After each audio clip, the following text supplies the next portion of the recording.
skripsi saudara dalam waktu paling lama 15 menit.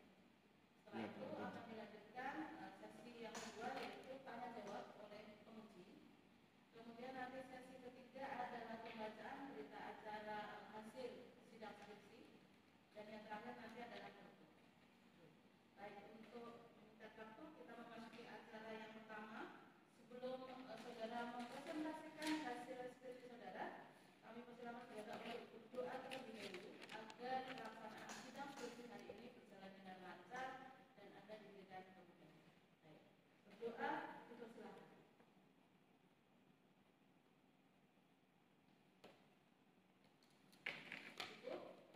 Baik, untuk sesi yang pertama, silakan deh, presentasi paling lama 15 menit. Boleh pakai mic, boleh nggak pakai juga nggak apa-apa. Hidupkan dulu. Iya, tadi dimatikan. Tadi berdengung dia. Itu yang itu.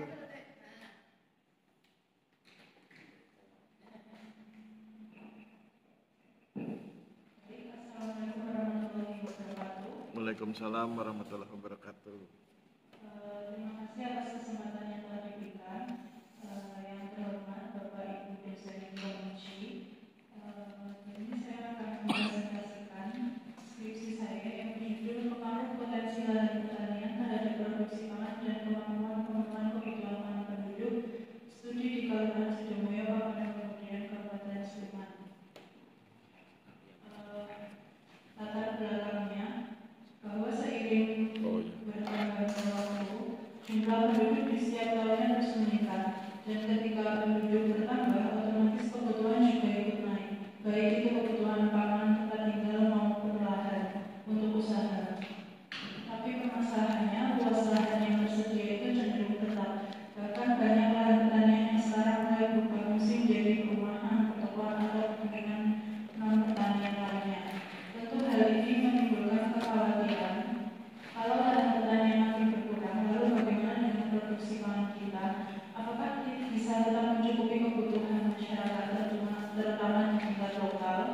Lalu kenapa saya memilih wilayah Sidomulyo? Karena wilayah ini berada di pinggiran kota Yogyakarta, cukup strategis, tapi juga rawan perubahan fungsi lahan. Sidomulyo juga mengalami peningkatan jumlah penduduk, termasuk dari pendatang. Wilayah ini dilalui jalur utama yang menghubungkan kota dan pusat pemerintahan Sleman, bahkan juga jadi akses ke Semarang. Selain itu, walaupun pertanian masih terlihat di sana, kita bisa bertanya apakah pertanian masih menjadi aktivitas utama atau mulai tergeser oleh aktivitas non-pertanian. Lalu saya menemukan 8 rumusan masalah. Yang pertama, bagaimana kondisi penggunaan lahan yang ada di Kelurahan Sidomulyo pada tahun 2010 dan 2024. Yang kedua, bagaimana kondisi penggunaan pertanian tanaman pangan musim dan tanaman pangan tahunan di tahun yang sama. Yang ketiga, berapa besar produktivitas dan produksi tanaman pangan musim dan tanaman pangan di tahun yang sama. Yang keempat, apa saja faktor-faktor yang mempengaruhi produktivitas pertanian di desa tersebut.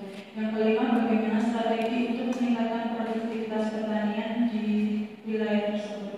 Yang keenam, bagaimana kondisi alih fungsi lahan pertanian menjadi penggunaan pertanian di waktu yang sama. Yang ketujuh, berapa besar perubahan produktivitas tanaman pangan musim dan tahunan di wilayah di tahun yang sama. Lalu yang terakhir, bagaimana kemampuan produktivitas pertanian pangan di desa tersebut dalam memenuhi kebutuhan pangan masyarakat secara subsisten. Adapun tujuannya, saya pikir selaras dengan rumusan masalah saya, baik dari nomor 1 sampai dengan 8. Kemudian di 2008, di sini saya mengambil 6. Yang pertama, daerah pinggiran kota dan urban sprawl. Ini penting karena terkait dengan penyebabnya ada 3, yaitu yang pertama kekuatan sentrifugal, yang kedua sentripetal, dan yang ketiga lateral. Kemudian yang kedua, daerah antara kota dan desa, itu juga ada 3, yang pertama inner frank, yang kedua outer frank, dan yang kedua urban shadow zone. Lalu yang ketiga macam urban sprawl, yang pertama ada perendetan konsentris, memanjang, dan perendetan meloncat menurut Yunus tahun 2000. Kemudian yang kedua, penggunaan lahan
atau pangan. Lalu jika menjadi pusat jasa komersial atau kota, butuh biaya transport yang mengurangi nilai. Kemudian barang dan jasa di Kelurahan Sidowaya sebagai wilayah di pinggiran kota memiliki landai yang relatif tinggi. Kemudian yang ketiga ada teori fungsi produksi, yaitu Y sama dengan fungsi, Y sama dengan produksi atau output, lalu XI sama dengan input variabel, lalu ZJ sama dengan input tetap. Kemudian mendasari pembahasan tentang produksi tanaman pangan dan dalam penelitian ini. Kemudian yang keempat ada teori fungsi pendapatan usaha tani, TR sama dengan total revenue. Kemudian F yaitu fungsi kuantitas produk, lalu FQ adalah harga dikalikan kuantitas produk H. Kemudian pendapatan usaha tani dari produk apapun yang akan diberikan beras. Kemudian mendasari pembahasan produk pangan secara beras. Lalu berdasarkan rumusan masalah hasil tinjauan pustaka dan landasan dari saya merumuskan kerangka pemikiran wilayah menurut karakteristik kekotaan dan pedesaan, yaitu ada 3, pertama kota, pinggiran kota, dan desa. Lalu Kapanewon Gambing kemudian masuk ke dalam pinggiran kota, khususnya Kelurahan Sidowaya. Kemudian di kelurahan ini kita bicara mengenai penggunaan lahan baik jenisnya, luas dan sebaran hasilnya di tahun 2010 dan 2024. Kemudian penggunaan lahan pertanian tanaman pangan musim dan buah-buahan baik jenisnya, luas dan sebaran hasilnya tahun 2010 dan 2024. Kemudian dari penggunaan lahan tadi akan dibahas mengenai produktivitas dan potensi produk pangan tanaman musim dan buah-buahan tahun 2010. Kemudian dari produksi ini dibahas mengenai faktor yang berpengaruh dan strategi peningkatannya. Kemudian akan menghasilkan potensi produksi pangan tanaman musim dan buah-buahan setara beras tahun 2010, akan dilihat kemampuan pemenuhan kebutuhan beras pada penduduk secara subsisten di tahun 2010. Kemudian untuk tahun yang 2024, tentu dari tahun 2010 ke 2024 terjadi alih fungsi. Setelah alih fungsi, lalu saya ukur hitung mengenai produktivitas dan potensi produksi pangan tanaman musim di 2024. Di sini saya juga dipelajari mengenai faktor yang mempengaruhi alih fungsi baik internal maupun eksternal. Kemudian dari hasil produktivitas tadi saya akan teliti potensi produksi pangan tanaman musim dan buah-buahan. Kemudian hasilnya kemampuan pemenuhan pangan secara beras kepada penduduk secara subsisten tahun 2024. Adapun metode penelitian di sini ada 6, yaitu yang pertama format penelitian ini adalah survei yang berdasarkan populasi dan sampel penelitian. Lalu penelitian ini dianalisis secara kualitatif, deskriptif, komparatif. Lalu pendekatan analisis spasial, sosial, dan ekonomi. Kemudian lokasinya di wilayah Kelurahan Sidowaya terdapat 10 dusun, berada di pinggiran kota Jogja, di luar barat. Lalu dominan lahan pertanian sawah, ada aksesibilitasnya sangat baik, dan terlihat ancaman alih fungsi lahan pertanian tinggi. Kemudian ancaman pemosokan produksi pangan tinggi. Kemudian sampel dan informan, sampel wilayah dilakukan sensus untuk semua dusun. Kemudian sampel objek penelitiannya adalah petani dan pamong desa atau dusun. Lalu jumlah petaninya yaitu diambil 2 orang per dusun. Kemudian sampel petani diambil secara acak. Kemudian sampel pamong diambil secara proporsif, artinya dengan pertimbangan tertentu yang relevan dengan data yang dibutuhkan. Lalu definisi operasional ada penggunaan lahan pertanian pangan musim, lalu ada penggunaan tanaman buah-buahan, lalu ada produktivitas, ada produksi secara beras, dan pemenuhan kebutuhan pangan penduduk secara subsisten. Kemudian jenis data, teknik pengumpulan dan serta sumber data penelitian, ada jenis luas dan sebaran parsialnya, penggunaan lahan pertanian pangan musim, lalu jenis luas dan sebaran parsial penggunaan lahan tahunan, ada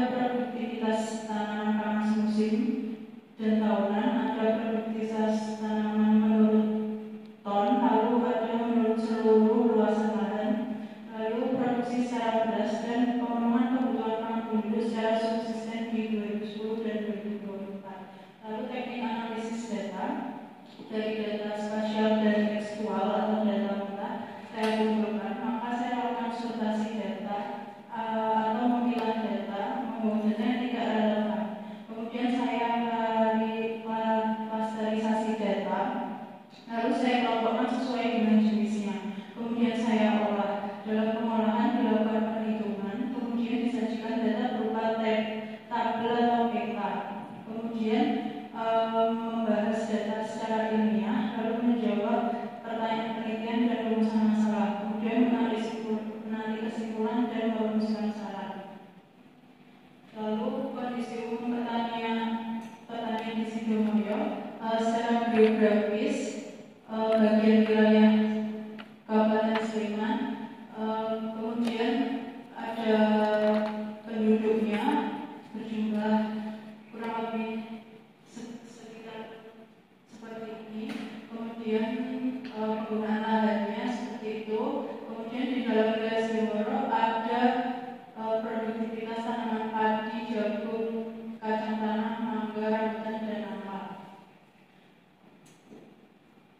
Kemudian kondisi penggunaan lahan di Kabupaten Sidoarjo pada tahun 2010, di sini terdapat 6 jenis penggunaan lahan, yaitu badan air, jalan, permukiman, kebun, PLN, dan sawah irigasi. Dengan total luas 332,16 hektar dan sebaran spasialnya bisa dilihat di peta. Yang berwarna biru merupakan pertanian dan yang oranye merupakan non pertanian. Lalu terdapat 2 jalan besar, jalur utama atau jalur penghubung dan selokan Mataram. Kemudian kondisi penggunaan lahan di tahun 2024 sama, tetapi hasilnya pertaniannya sudah naik karena terjadi alih fungsi lahan ke pertanian yang berubah hanya permukiman dan sawah irigasi. Lalu kondisi penggunaan pertanian tanaman pangan dan tanaman tahunan di 2010, yaitu luas tanaman pangan semusim sekitar 198,58 hektar. Kemudian di 2024 menjadi 173,93. Terjadi kekurangan lahan sawah berubah menjadi pekarangan.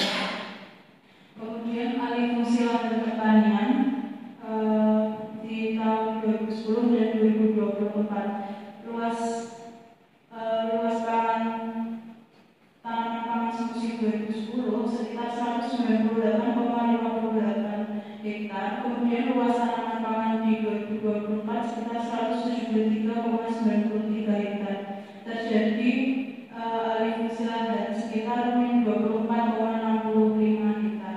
Kemudian untuk yang tanaman tahunan di 2010 yaitu sekitar 15,41 hektar. Kemudian di 2024 berkurang jadi 11,94 hektar. Terjadi alih fungsi lahan sekitar 3,47 hektar. Kemudian faktor yang diduga mempengaruhi alih fungsi lahan ada faktor internal dan faktor eksternal. Faktor internalnya di sini ada 18 orang petani yang berkeinginan merubah lahan pertanian ke non pertanian. Kemudian ada 12 orang yang tidak berkeinginan merubah lahan pertanian ke non pertanian. Lalu faktor eksternalnya yang pertama kebijakan pemerintah termasuk PLP 2B dan RTB atau RDTR. Kemudian yang kedua minat para pihak yang memerlukan lahan pertanian untuk penggunaan pertanian meliputi masyarakat dan pengembang serta usaha. Kemudian besar perubahan produksi tawanan tanaman semusim beras setara beras akibat alih fungsi di tahun 2010 dan 2024. Perubahan produksi tanaman pangannya sekitar min 193,27 ton. Kemudian untuk tanaman tahunan di tahun 2010 dan 2024 terjadi perubahan produksi sekitar min 2,61 ton. Kemudian produktivitas dan potensi produksi tanaman pangan semusim di tahun 2010 dan 2024 ada tanaman padi di tahun 2010 produksi produksi padi tahunan mencapai sekitar 1.208,15 ton, lalu di 2024 menjadi 1.508,64. Walaupun luasan sawah berkurang, namun produksi padi di 2024 meningkat dikarenakan menurut para petani mereka mendapatkan penyuluhan secara intensif.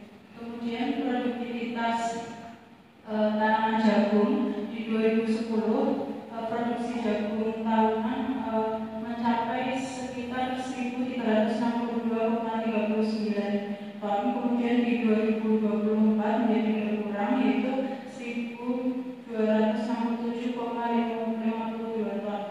Kemudian ada produksi kacang tanah di tahun 2010 sekitar 260,39 ton. Kemudian di 2024 menjadi 253,9 ton. Lalu tanaman panas musim secara beras di tahun 2010 jumlah produksinya yaitu sekitar 1.945,32 ton.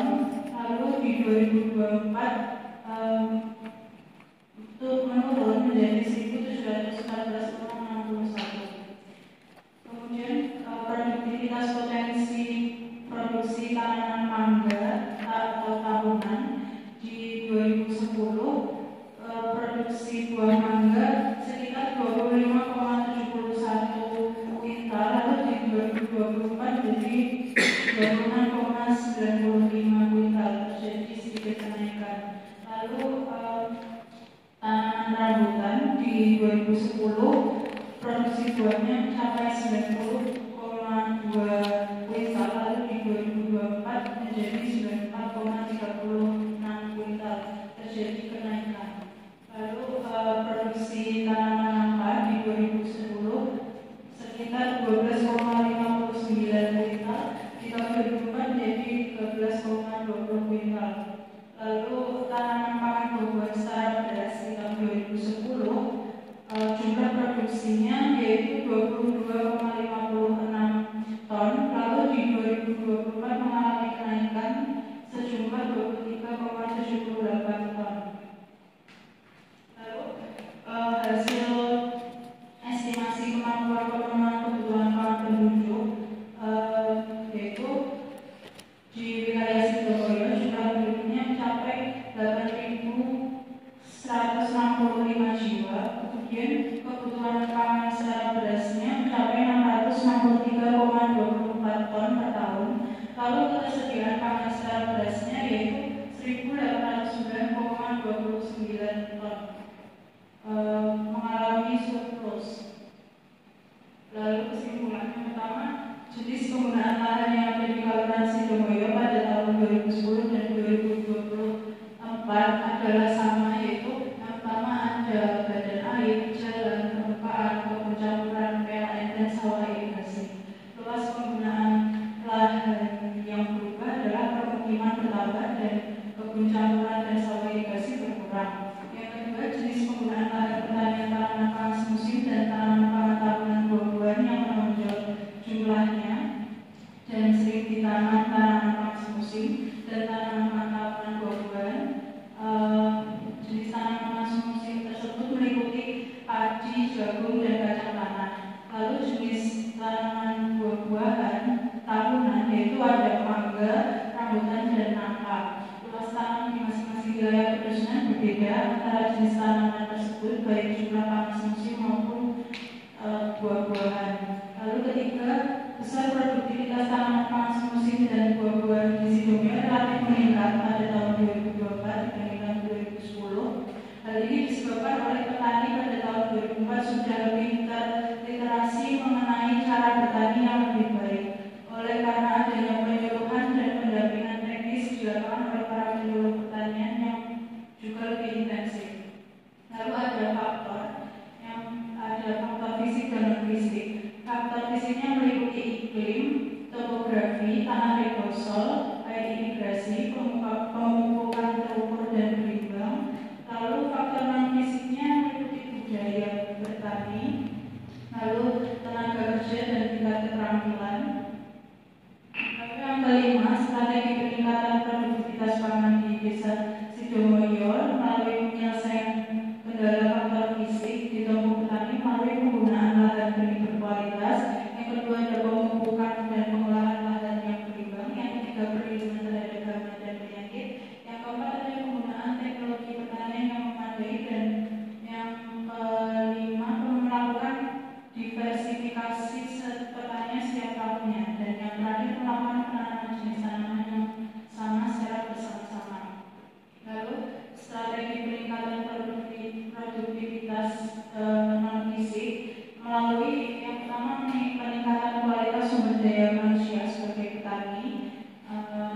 secara beras sebanyak 23,23 ton dan produksi buah-buahan secara beras akibat persilangan sebanyak min 1,22 ton dengan total sebanyak 24,45 ton secara beras.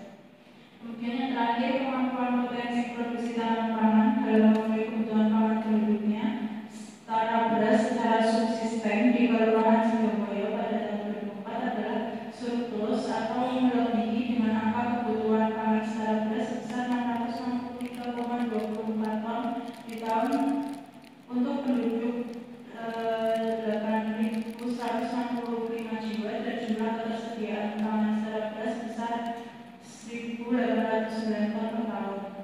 Walaupun begitu, harus diwaspadai pengaruh dari silang pertanian menjadi ancaman bagi kemampuan suatu wilayah dalam memenuhi kebutuhan pangan penduduknya secara subsisten di kemudian hari. Adapun sarannya, yang pertama, peningkatan jumlah penduduk dan kebutuhan lahan untuk pertanian adalah suatu keniscayaan yang pasti terjadi ke depan yang berakibat terhadap terjadinya alih fungsi lahan pertanian ke lahan pertanian dan menimbulkan dampak pemerosotan jumlah produksi pangan. Lalu, fenomena tersebut telah ditunjukkan oleh fenomena serupa melalui hasil penelitian di Kelurahan ini yang merupakan miniatur dari wilayah Kabupaten Sleman. Oleh karena itu, sebelum terjadi krisis pangan yang lebih besar akibat alih fungsi lahan ke depan, maka disarankan kepada pemerintah untuk secara konsisten melakukan penyuluhan. Kemudian yang kedua, kegiatan penyuluhan, pendampingan dan bantuan berbagai faktor produksi pertanian meliputi pupuk, bibit, saprodi, dan mesin-mesin serta teknologi pertanian kepada petani harus selalu diupayakan oleh pemerintah untuk meningkatkan semangat petani dalam berkarya dan meningkatkan usaha tani. Lalu yang ketiga, mengacu pada arahan RPRB bahwa KPM Maludian termasuk Kelurahan Sidomulia yang telah ditetapkan sebagai daerah pertanian lahan basah yang tercukupi air pengairan dan termasuk wilayah suburban. Wilayah perbatasan antara desa dan kota serta telah diarahkan pada penataan pemukiman yang mendukung tumbuhnya kegiatan budidaya pertanian modern, agrobisnis dan agrowisata. Maka peneliti menyarankan agar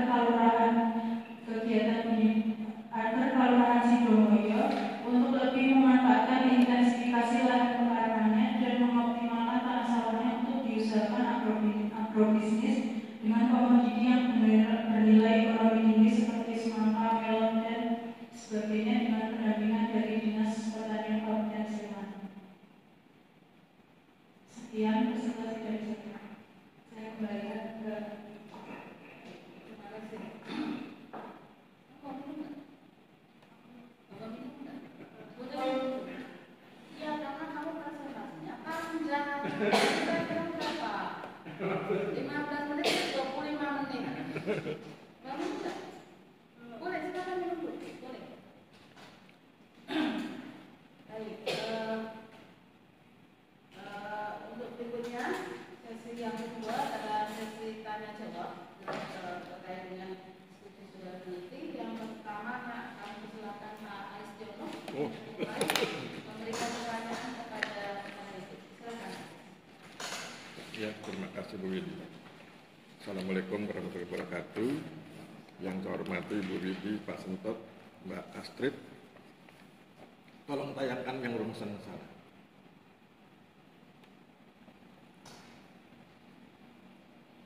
Nah, itu.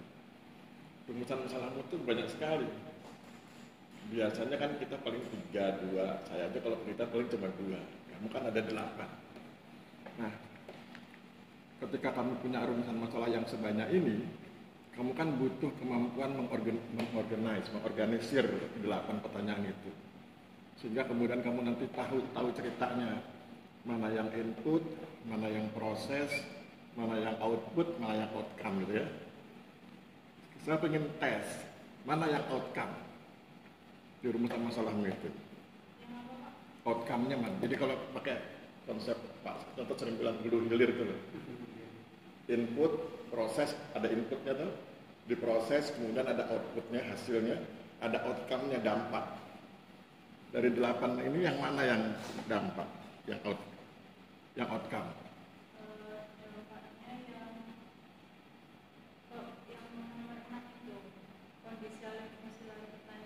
Nomor 6 itu outcome.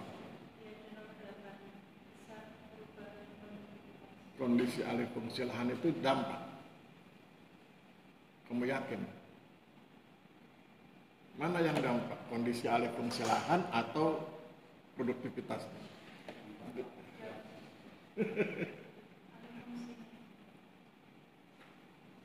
Nah, pelan-pelan. Sekarang kita perdalam ya. Kalau ada peristiwa alih fungsi lahan itu disebabkan oleh faktor apa? Faktor pertanian ke non-pertanian. Oke, itu faktornya pertanian dan pertanian. Nah, kalau begitu nanti dia berakibat apa? Kalau sudah ada alih fungsi lahan, akibatnya apa? Akibatnya berubah jalannya. Iya, alih fungsi lahan itu berubah. Kalau sudah berubah, apalagi akibatnya? Akibat ikutannya apalagi? Akibatnya penggunaannya juga ikut berubah. Itu udah pasti namanya udah alih fungsi lahan. Saya pengen ngejar kamu di dampak karena kamu kayaknya salah posisi itu. Saya nggak mempermasalahkan rumusan masalahnya 8, it's okay. Cuman kan yang kita uji kan sekarang bukan skripsinya tapi kamunya dong. Ujian skripsi itu bukan hanya menguji skripsinya, tapi menguji kemampuan mahasiswanya. Jangan-jangan skripsinya bagus tapi kamunya nggak bagus. Nah, makanya saya tanya yang mana yang outcome. Kalau kamu bilang alih fungsi lahan itu adalah outcome, saya tanya tadi faktor penyebabnya. Terus dia punya faktor ikutan nggak? Ada akibat ikutannya apa? Bagaimana dengan produktivitas? Mana yang duluan? Produktivitas duluan atau alih fungsi lahan duluan? Ya, kamu bisa nggak lulus hanya gara-gara kamu nih. Jadi nanti kalau diumumkan skripsinya lulus, tapi asritnya nggak lulus, itu gimana? Hati-hati, coba mainkan logika kamu, kan sedang saya uji logika kamu ini. Alih fungsi lahan duluan atau produktivitas duluan? Mana yang lebih dulu muncul? Alih fungsi lahan. Baru kemudian dia berdampak pada produktivitas. Atas dasar apa kamu menggunakan konsep itu bahwa alih fungsi lahan akan berdampak pada produktivitas?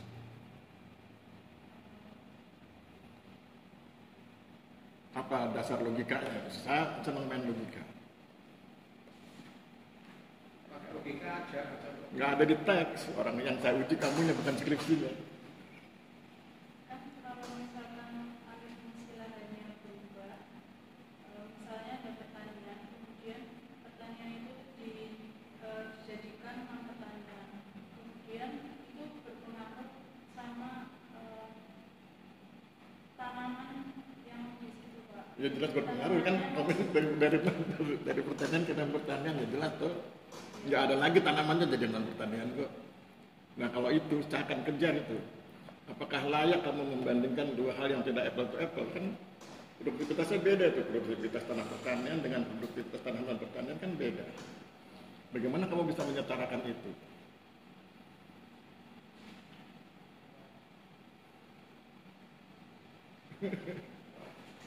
Ini baru main logika, belum. Saya lagi malas baca. Dipahami dulu pertanyaannya. Dipahami dulu. Ojo nervous dulu.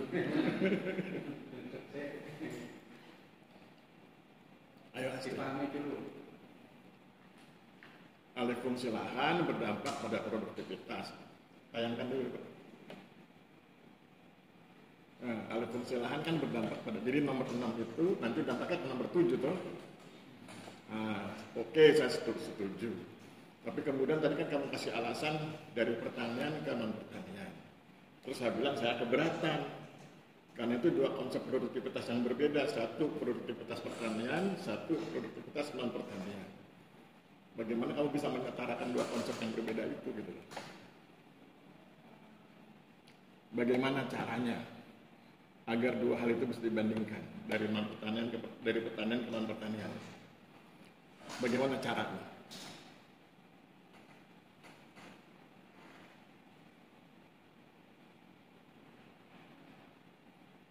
Saya lebih detail ya.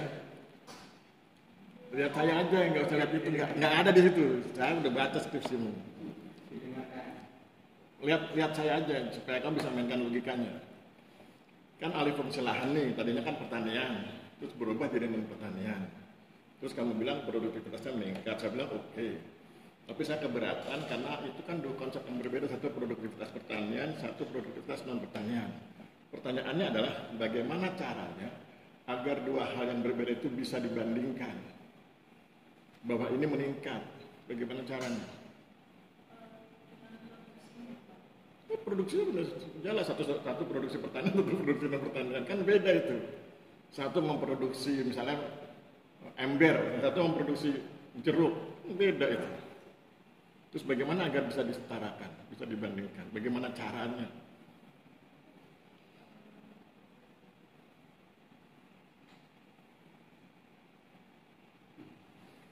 Sudah pernah dengar konsep pendapatan? Sudah pernah dengar konsep pendapatan? Itu kan konsep ya. Sudah pernah dengar konsep pendapatan? Nah, kenapa kamu nggak hitung pendapatan pertanian berapa, pendapatan non pertanian berapa, baru dibandingkan? Sehingga bisa dibandingkan, Pak? Lupa. Oke, itu tadi outcome ya. Kalau yang proses yang mana, Mbak? Yang apa? Yang proses, kan input, proses, output, outcome. Tadi kan saya mulai dari outcome.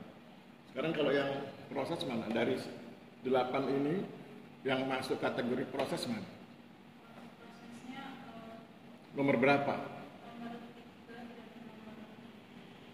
nomor 3 dan Nomor 3. Coba baca gitu. berapa besar produktivitas dan produksi tanaman pangan semusim dan tanaman-tanaman Itu proses atau output? Yang mana yang proses? prosesnya Tapi kamu ngerti kan konsep yang saya maksud? Ada input, ada proses, ada outcome. Ada awalnya apa sesuatu, kemudian diproses jadi sesuatu, terus nanti ada dampak ikutannya, ada lanjutannya. Itu namanya outcome. Input, proses, output, outcome. Yang mana yang proses? Kalau nomor 3 salah ya kayaknya. Kamu yakin salah atau benar yang nomor 3 itu? Maksudnya salah dalam konteks itu ya, dalam konteks hulu hilir ya.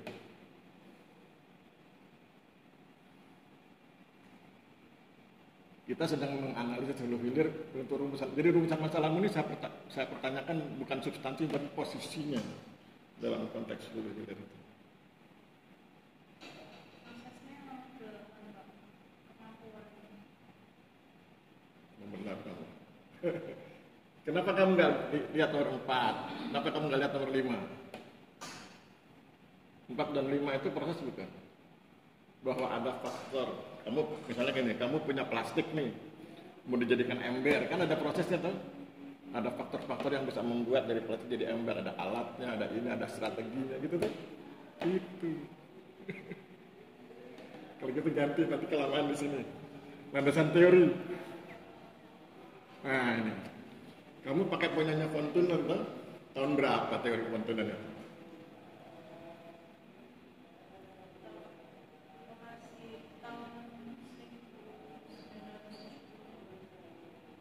Tahun berapa? Tahun berapa teori lokasi dari von Thunen itu dipublikasikan? Salah. Itu kan Alonso. Aslinya. Hah? Tahun berapa?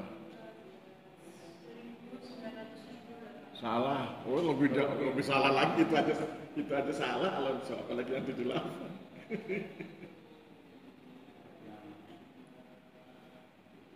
Kamu nggak pernah baca aslinya, maksudnya yang ya kalaupun tidak asli bercerita tentang asal mula teorinya itu. Kalau Alonso ini kan dia sudah menggunakan teori itu. Asbabun nuzulnya itu loh, ada riwayatnya itu, tidak tiba-tiba. Tahun 1826 sudah ingat angka itu. Coba Mbak Asid kita mainkan logika. Itu kan teorinya tahun 1826 ya, teorinya von Thunen. Pertanyaan saya, apakah teori itu masih relevan? Sekarang sudah tahun 2025. Itu tahun 1826 loh teorinya. Apa alasannya? Yang disesuaikan apanya? jenisnya dan nilainya. Kan yang sedang kita bicarakan kan konsepnya, teorinya.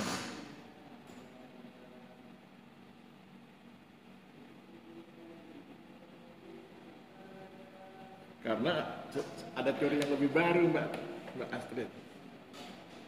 Saya catat misalnya tadi ada teori lokasi industri dari Alfred Weber tahun 1909. Ada teori sentral, tempat sentral. Orang sering bilang CBD itu loh, Central Business District. Itu tahun 1933 itu teorinya. Terus ada lagi teori aglomerasi. Aglomerasi itu tahun 1970-an. Aglomerasi ekonomi itu loh, bagaimana perkembangan ekonomi itu menumpuk pada satu titik pusat gitu. Terus kenapa pakai yang 1826?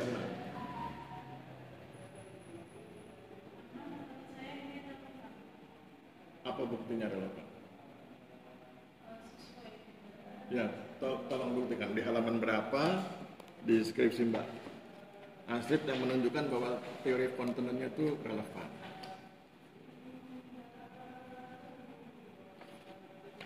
Atau kalau ada di slide lebih bagus, tunjukkan di slide lebih enak, kita bisa lihat kan lebih singkat.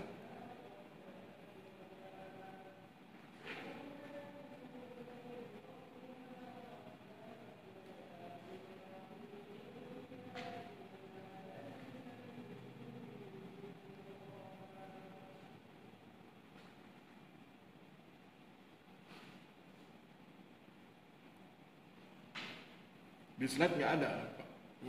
Di slide yang menunjukkan bahwa teori kontonan masih relevan. Nggak lulus kalau gitu. Masa cepat sekali menyerahnya.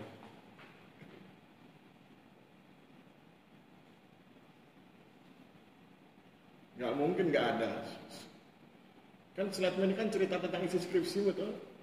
Seluruh PowerPoint ini kan ceritain itu. Maksudnya tunjukkan loh yang berkaitan dengan teori kontinent, tapi yang ada di dalam skripsi semuanya ini kan teori yang kamu, ini kan teori utamamu tuh. Pertanyaannya saya ubah sedikit. Bagaimana kamu menghubungkan teorimu dengan pembahasanmu, kira-kira gitu nah. Mungkin kalau itu kamu lebih paham ya. Bagaimana menghubungkan teori kontinent dengan pembahasan kamu? Atau lebih ini lagi. Teori kontinenmu itu untuk menjawab perumusan masalah yang ke nomor berapa?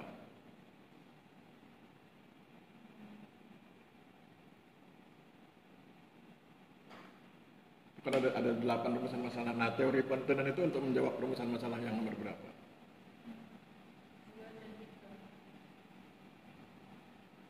Bagaimana kondisi penggunaan lahan? Kalau coba buktikan hasilnya, saya pengen lihat. Pakai slide aja, nggak usah pakai ini, terlalu tebal skripsinya. Nah, di slide mana yang menunjukkan konsep kontinen?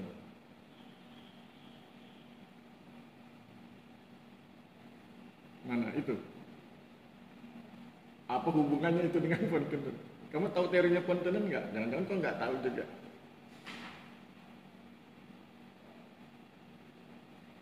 Kan dia konsepnya kan lingkaran-lingkaran gitu toh, makin dekat di sini nilainya makin tinggi dan seterusnya, intensitas penggunaannya makin tinggi gitu kan.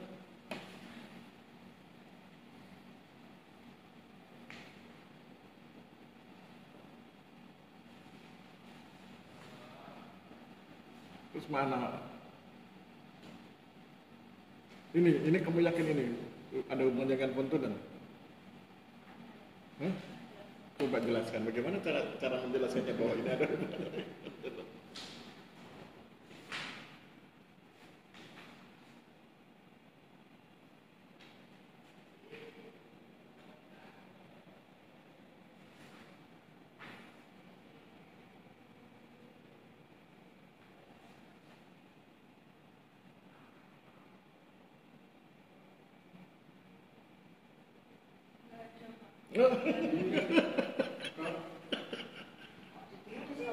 Teori tadi loh, teori coba dibaca, teori itu tadi dibaca. Kontinen apa? Bunyinya apa coba? Bunyinya apa?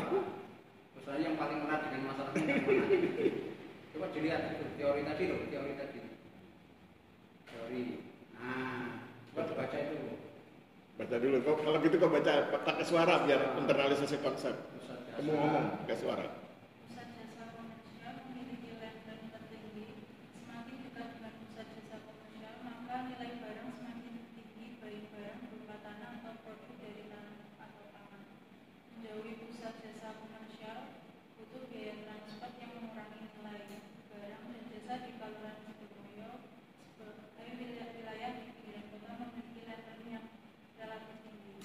ya, itu kita terima sebagai konsep. Sekarang masukkan di pembahasan yang mana di pembahasan yang mana ini konsep ini muncul. Kalau bahasa teknisnya dia menjawab rumusan masalah yang nomor berapa, terus nanti kemudian kamu tunjukkan slide-nya.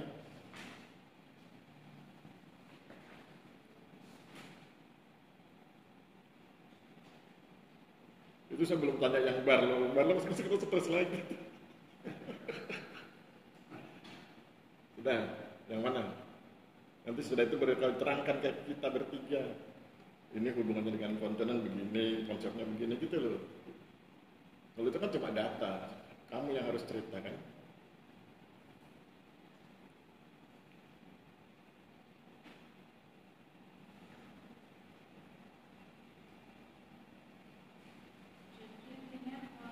Mana itunya?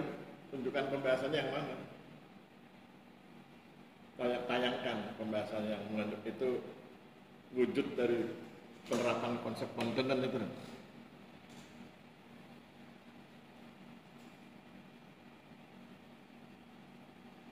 Udah yakin yang mana? Klik. Udah ya?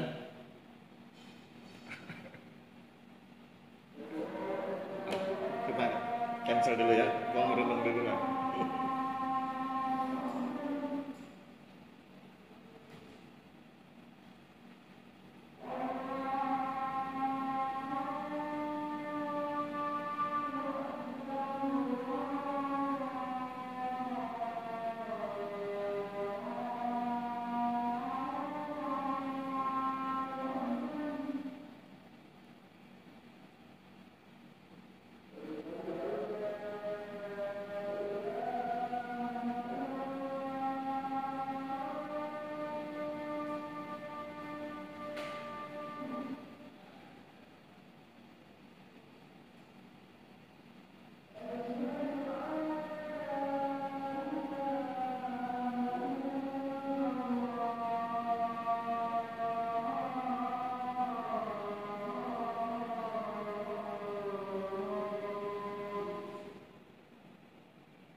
Oke, asli. Mana yang wujud penerapan teorinya kontinental? Jadi kan kalau misal Yang mana? Kamu yakin yang ini? Pak Kamu tunjukkan dulu mana slide-nya. Kamu yakin slide yang ini? Yakin nggak?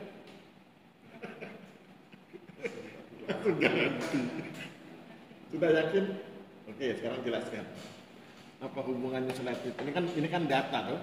Kamu yang harus cerita ini. Ya, orang selalu bilang diunek-unek ini, dibunyi-bunyikan.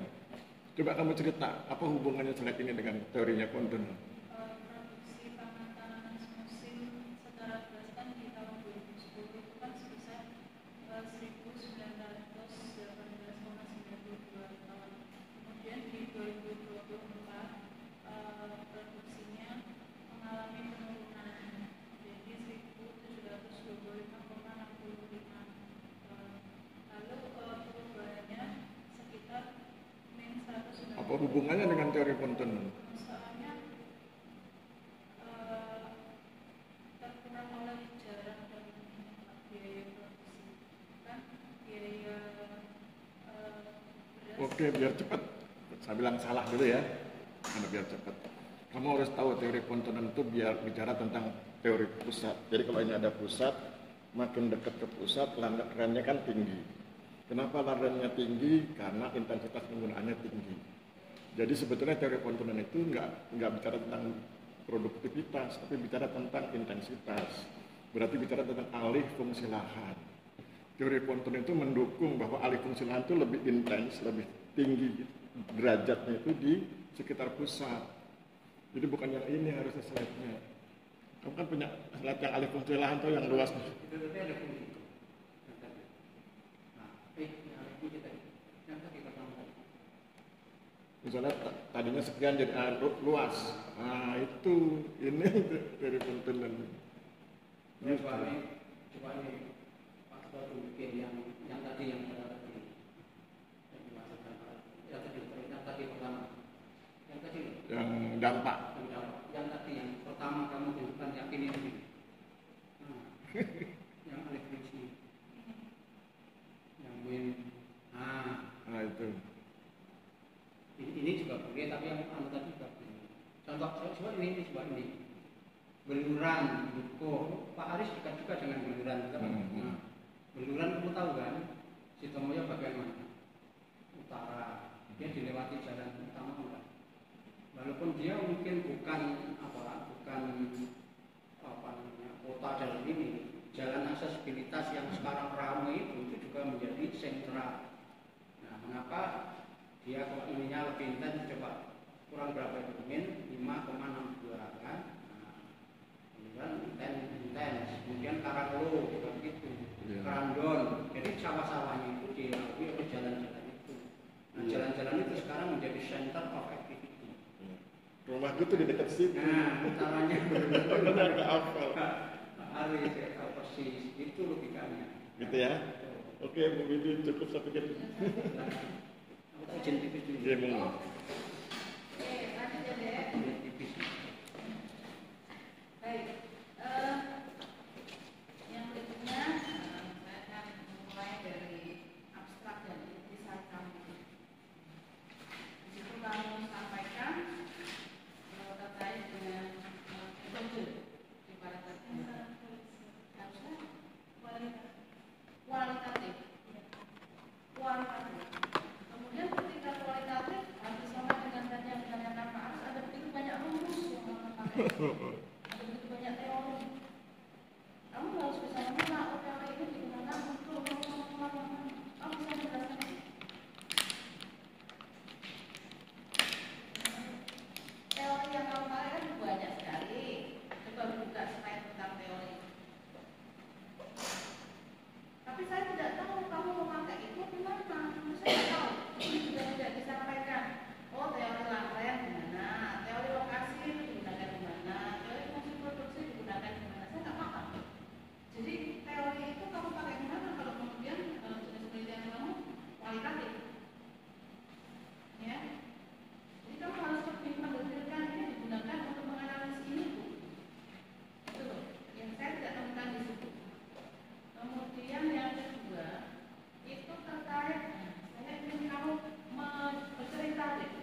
disampaikan Pak Aris. Iya. Belum. Supaya bisa dipakai di tempat lain, ini tentunya kamu kan nggak berhenti di sini dong. Seperti saya maunya saya ini gunaku bisa digunakan di tempat lain. Nah, tempat lainnya seperti apa? Ya,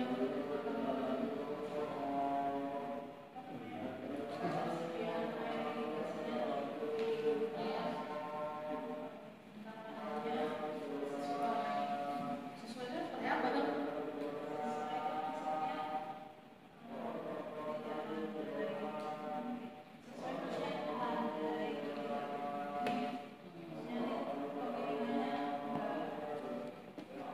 Itu harus muncul sebagai suatu apa deh yang kamu tawarkan. Model seperti itu harus kamu tawarkan. Maksudnya ketika orang ditanya, ketika kamu mempromosikan seperti sekarang, ini dia. Seperti apa ini? Ini punya manfaat, manfaatnya di sini. Bahwa ini bisa diintroduksi di tempat lain, bisa digunakan di tempat lain. Syaratnya tempat itu harus bla bla bla bla. Nah itu dia langsung ngomong, ya.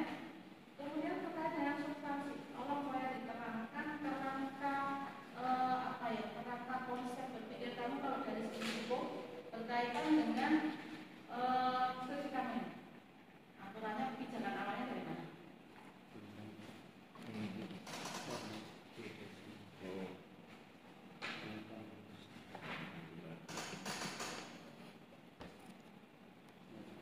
Kerangkanya dari mana? Undang-undang dasar dulu dong. Maksudnya di luar kepala kayak gitu. Kamu menulis peraturan pun banyak yang salah. Saya konfirmasi banyak yang salah. Misalnya undang-undang tentang penyusunan RT RW ada yang ada tentang penataan rumah. Ini kamu menulis undang-undang 24 tahun 92. Ini yang lama, kan ada yang baru. Ya, ada yang baru. Ini mayoritas kamu masih pakai yang lama, yang juga. Ada Kepres, berapa ini? Ada Kepres 53 tahun 89, halaman 36. Kalau halaman 36. Itu ada banyak peraturan yang kamu tulis ya.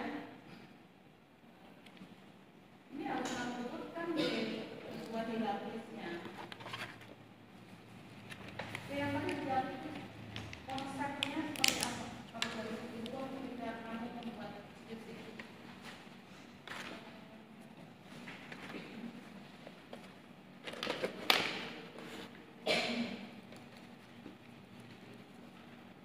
Kedua, jika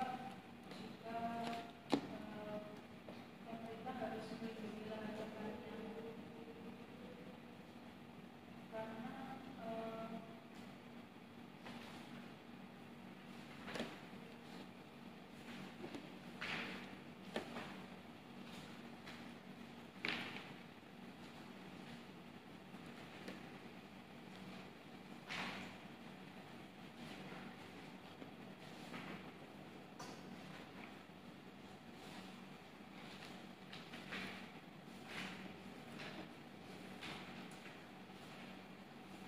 kamu nggak bisa kerja.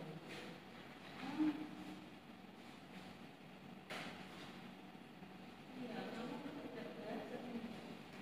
Banyak membaca. Kalau kamu cuma buka-buka lembar itu ya nggak masuk. Ya. Secara konsep dasar lah. Ketika kamu bilang pada pertama pemerintah harus melindungi lahan pertanian. Perintah itu ada di mana? PP, di atasnya PP nggak ada. Undang nggak ada ya. Undang dasar nggak ada.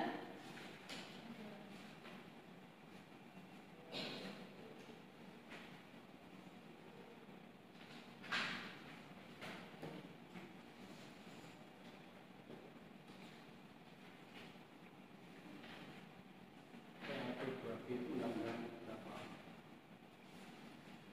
Kan banyak undang-undang berapa?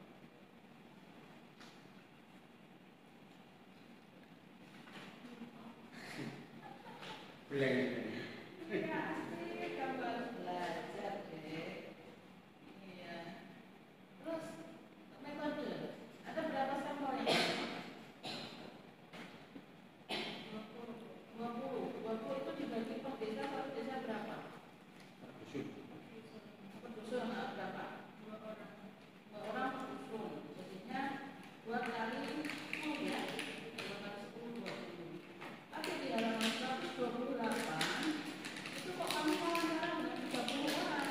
Yang 10 itu siapa? 128.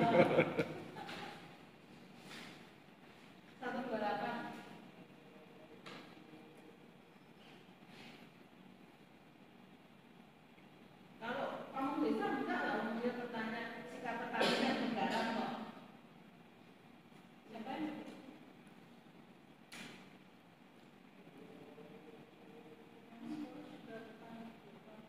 saya cuma tanya-tanya juga masuk ke dalam apa? Jadi kamu masuk ya harus konsisten dari awal kamu bilang 20 responden. Ya sudah itu kamu bawa sampai ke belakang. Wawancara itu 20. Kalau sampai 30 berarti energi kamu berlebih. Ya, ini disesuaikan ya. Karena janjimu 20. Ketika lebih orang mesti bertanya, yang 10 siapa?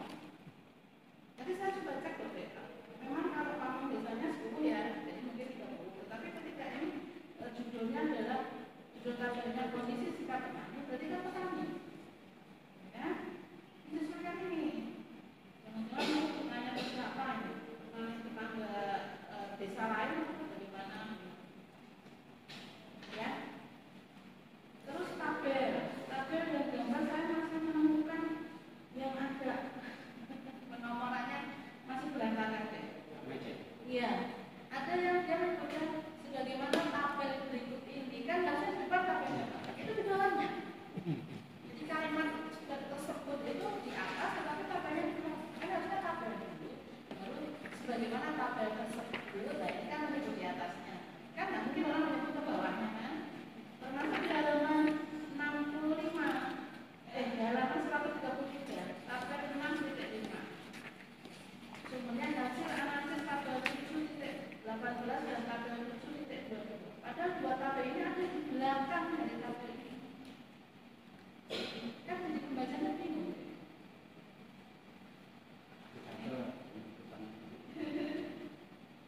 Oke, terus literatur sudah bertambah cukup banyak. Tadi saya bertanya, saya ketika membaca itu menemukan misalnya ada Emawati 2016. Saya coba konfirm ke belakang kok tidak. Terus ada juga Sianipa 2016. Saya cari sudah tidak ada juga. Jadi daftar pustaka itu fungsi untuk mendata literatur yang kamu miliki. Kalau kamu gunakan dia harus muncul juga. Kalau tidak kamu gunakan jangan ditulis. Ya. Kalau kamu hanya asal menulis begitu ya itu dikonfirmasi dia enggaknya menggunakan yang ini. Jadi nanti dicek lagi ya mana yang benar-benar kamu pakai, mana yang tidak. Oke. Saya baru menemukan dua tadi yang iseng saya konfirmasi. Namanya ada menulis masyarakat adat cipta gelar.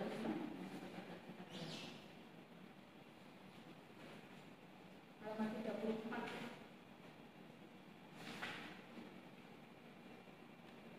Itu ada, saya nggak tahu itu di bukunya Sianipar ini atau bukan, saya nggak tahu.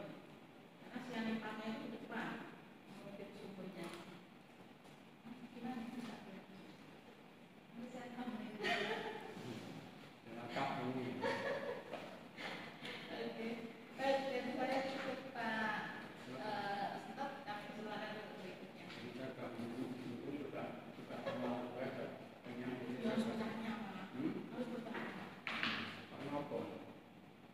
Apa ya tadi yang di Pak Arya begini, yang kamu harus pelajari bukan pertanyaan pahit, tapi bagaimana seseorang harus memahami, dan memahami tidak hanya yang kita lihat, tetapi selalu menempelkan pertanyaan-pertanyaan berikut. Misalnya ada contoh ada dokumen itu pernyataan menggambarkan bahwa artinya di pusat kegiatan itu mulai kemudian bertahap betul itu yang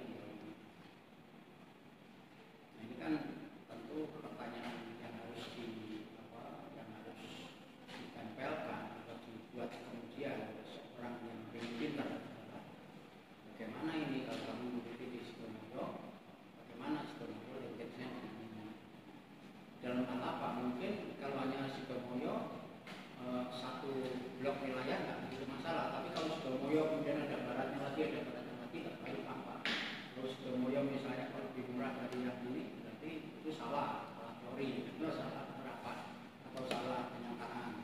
Ya. Saya hanya saran aja ini. Kemudian generasi yang mengenai ketelitian pustaka-pustaka yang ini, kalau enggak ini ya dibuang, atau kalau orang menggunakan ya kemudian mungkin membukukan atau menginsertkan teori untuk membahas teman